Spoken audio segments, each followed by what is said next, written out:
Hello students, good morning.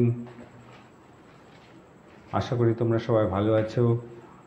দেখো, আজকে একটা নতুন ইংরেজির নতুন তোমাদের সঙ্গে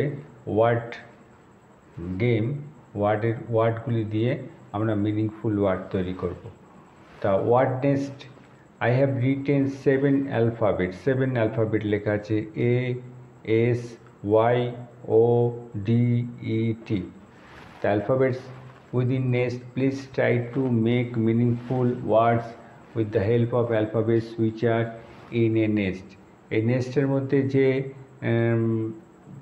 7 অ্যালফাবেট লেখা আছে এর সাহায্যে আমরা দেখো এখানে একটা ছক মতো করে রেখেছি। ছকে অক্ষরগুলি বসিয়ে একটা মিনিংফুল ওয়ার্ডস, প্রত্যেকটা মিনিংফুল ওয়ার্ডস হতে হবে।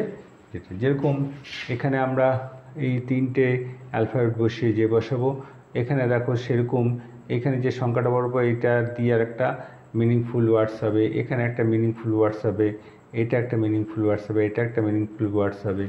এইখানে যদি বসিয়ে একটা মিনিংফুল ওয়ার্ডস তৈরি হবে।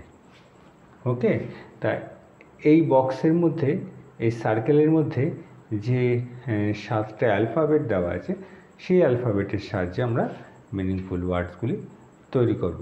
এর বাইরে কোনো ওয়ার্ডস আমি নিতে পারবো না। এটার সাহায্যে আমরা যে ওয়ার্ডগুলি তৈরি হবে প্রত্যেকটা সাইডে, এটা আপওয়ার্ড, এটা ক্রসওয়ার্ড, সবগুলি ওয়ার্ডস যখন তৈরি হবে প্রত্যেকটা মিনিংফুল ওয়ার্ডস তৈরি হবে। ওকে, বোঝা গেল কী বললাম?